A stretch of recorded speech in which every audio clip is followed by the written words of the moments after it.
اوس به راسو دا خواته چې اوستا راټول کړی چا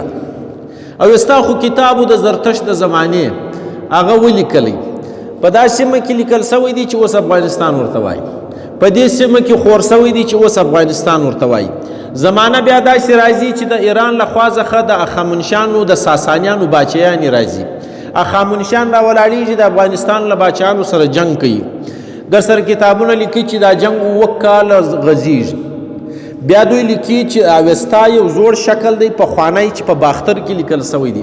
باختري اوستا ورته وایي یا اولنی لومړی اوستا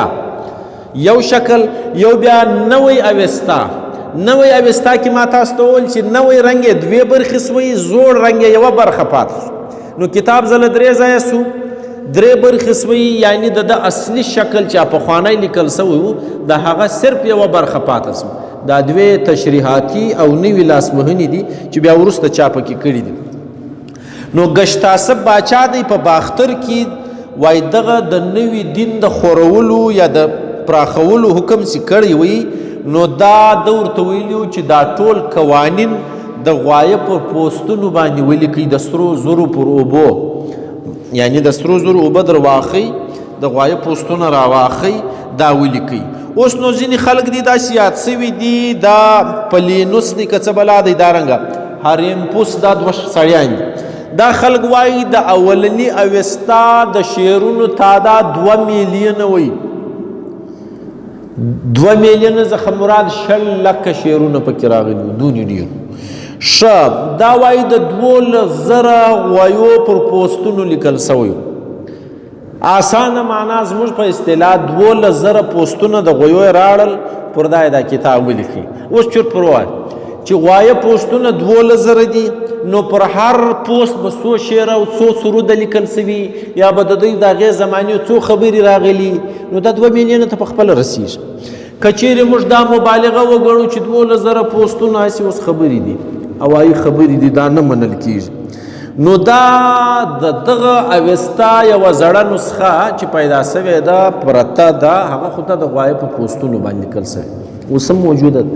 نو د هغې زوړ شکل چې دی وایي هغه نه دی چې د زرتشت د زمانې ده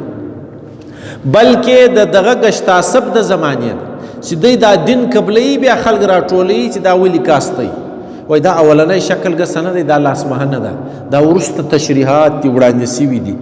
نور نو 21 یا 24 برخې د دغه کتابو هغه بیا دوی په هغه زمانه کې وشل سوي دي دونې غټ غټ زخیم رنګونه یې اخیستي دي چې اوس هم دا کتاب موجود دی بیا که سړی وګوري د گشتاسب حکم چې دی دا ډېره معنا لري سړی سم ورته وګوري د غویو په پوسټو لیکل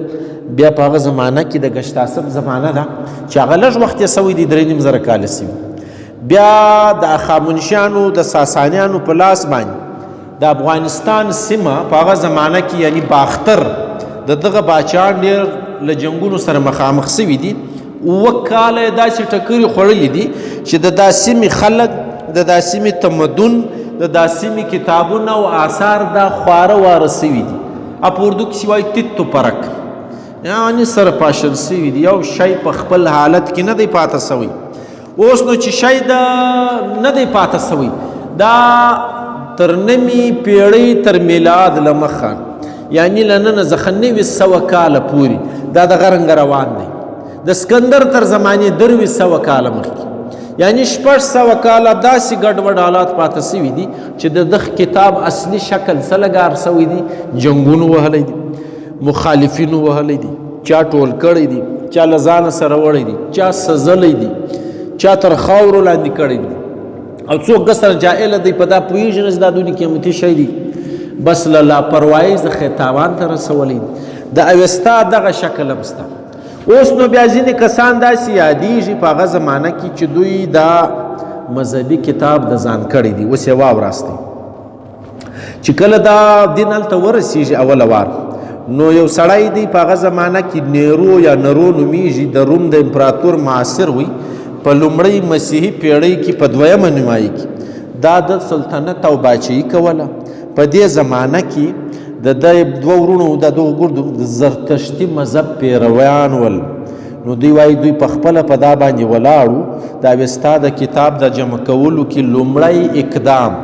په لومړۍ مسیحي پیړۍ کې په دویمه برخه کې سوی دی له نن نه 2000 کاله مخکې دا ګورئ 3500 کاله 4000 کاله مخکې لیکل سوی کتاب دغه سړی اوله وار سم سره راټولی نو خو 2000 کاله اوس چې راټول سوی دی اوس نو د دا اولنی شکل ډېر مشکل دی اوس نو په دې کې 2 کسان نور دي چې هغه هم راټول کړی دي هغه بیا داسې کار کړی دی که څه د هغې زمانې عالمان یې راټول کړي دي چې تاسې لږ نور کار هم پکې وکاست کار یې څه پکې کړی دی د ستورو علم هم ور واچوئ د جغرافیې غم ور واچوئ د ساینس او د طب غم ور واچوئ له یونانه څخه په هغه زمانه کې د هند علماو څخه چې کوم کتابونه پاته دي هغه ترجمه کوي او په اوستا یې ننباسي په هغه زمانه کې یو سړی دی اردشیر نومېږي دا د یو کاین سړي زوی و په هغه زمانه کې بابک نومېدی د هغه پلار دغه رنګه سړی و د هغه مزاج داسې و نو دا په یو معبد کې مجاوري کوله نو دا پلار چې و دا لکه اوس چې موږ یو ملا شو یعنی پلار یې هم داسې عالم سړی و نو په هغه زمانه کې دغه اردشیر خپل پلار و دغه ته ګمارلی و چې دا کتاب راټول کې سره یو ځای کې دا دویم سړی دی نو هغه د خپل وخت ولوی عالم هغه زمانه کې تنسار نومېدی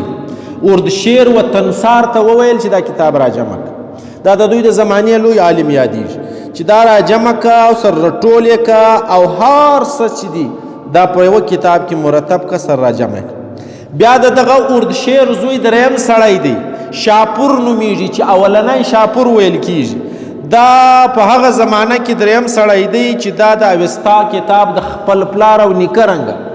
په راټولولو کې هغسې لګیا پاته سوی دی دغه دریم سړي شاپور باچا دغه دا حکم کړی دی چې د هند او د یونان کې علم ډېرو په هغه زمانه کې ارسطو افلاطون سقراط بقراط دا بلاوې ګرځي هلته تېر سوي نو د هغو په کتابونو کې علم ډېرو دلته زموږ په خلکو کې په عربو کې په هندوانو کې په هندوستان کې د پښتنو د نورو خلکو چې کوم څه کتابونه هغه زمانه کې لیکل سوي یا پر ستورو ول یا د ساینس په اولنیو تجربو باندې ولاړو یا د میتھمیټکس د ریاضي تجربې وې چې مسلمانانو بیخي ډېرې کړي وې دغه سړي حکم وکړي چې دغه تشریح وکاس ترجمه یې وکاس هم په کتاب یې ننباسي کمال یې کړی دی اوس نو دا کتاب مرتب سو په دې کې حکمت رالی علم رالی د ستورو پیژندنه راله فلسفه راله جغرافیه راله جلا جلا بیسونه ورننه استل ګورئ د کتاب شکل بدل سو که یا له اولني شکل څخه یوه برخه پاته سوه تشریحي او نور ورننه استلي اړخونه چې دي دا یې زیات سو نو نن سبا خلک وایي چې اوستا چې دغو درو کسانو راټول کوي تر اوسه پورې چې موجود دی دغه پخوانۍ برخه یوه پاته ده دا دوې برخې چې دي دا وروسته بیا خلکو زیاتې کړي دي پکې خو ډېر ښه کتاب دی له موږ سره ډېر تعلق لري زموږ له روایاتو سره زموږ له ژبې سره زموږ له زاړه تمدن سره زموږ له زړې جغرافیې سره نو ځکه موږ څېړو غرض دا چې اوستا چې چا راټول کړی دي په ډېر ښایسته اندازې راټول کړی دي په اوستا کې دننه چې کم بابونه دي څنګه راغلي دي دا به یوه بله ناسته پر وکړو انشاءالله چې داسې در وښایم چې په دې کې دا شان راغلي دي دننه دا د اسانتیا دپاره دي اوس یې له ځانه سره وګورئ په ژوند کې حسابي څه رنګونه لري که چیرې تاسو د دې دواړو موضوعاتو په اړه یعنی اوستا څه ته وایي یا اوستا چا راټول کړی دي په څه حساب یې راټول په دې اړه یو پوښتنه لرئ ویې کاست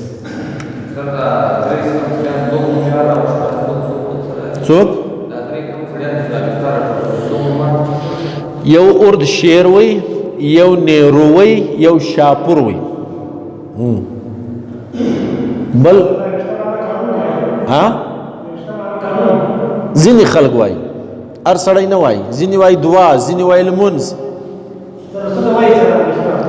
اوستا معنا د قانون کتاب د ژوند کتاب د دعا کتاب د ښه ژوند د تېرولو کتاب په دې معنا شپږ اووه معنا یې دي په هره معنا چې د واخیست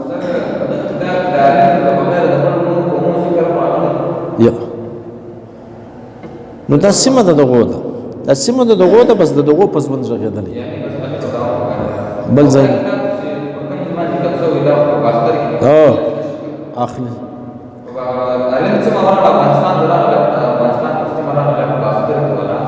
باختر کې ول بیا داسې کښته وغځېدل د هند پر خوا لاړو ډېر سو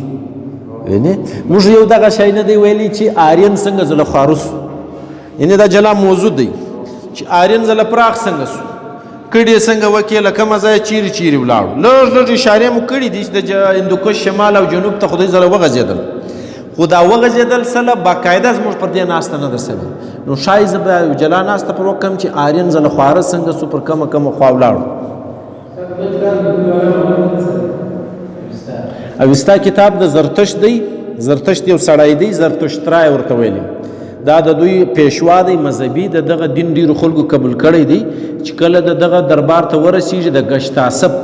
د باختر باچا دی د گشتاسب سړی چې دی دغه باچا دا گشتاسب چې په خپل نامه دی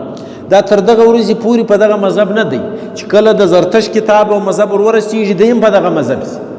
نو دی د هغه زړې زمانې خبرې دي دا اوس نه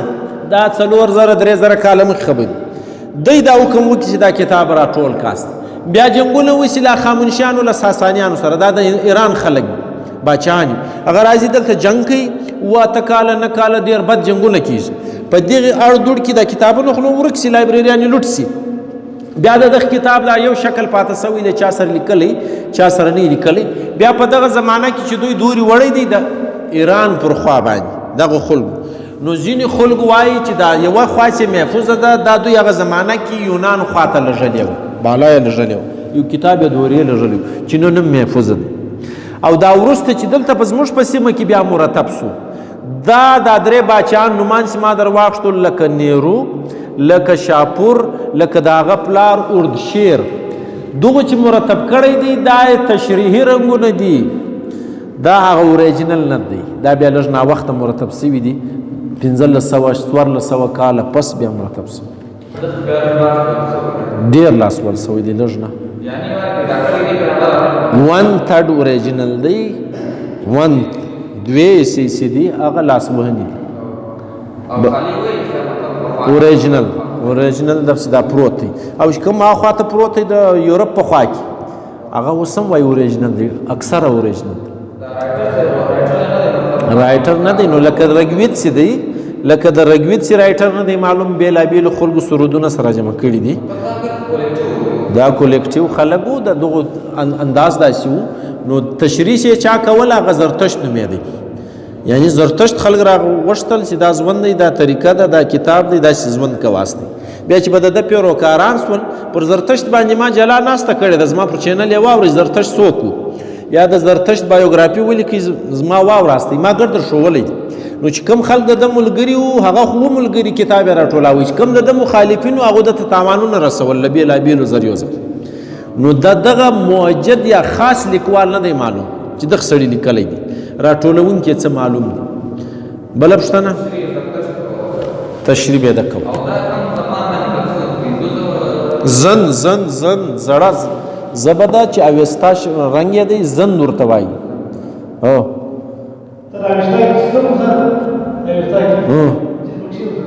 وسته کوم بله پوښتنه دا خبره ده نه 6 لکه شعرونه خو موږ نه دي سمرلي موږ ته خو نه معلومیږي یعنی ځینې لیکوالان وایي چې دا 2 میلیونه شعرونه پکښې وو په اول سر کې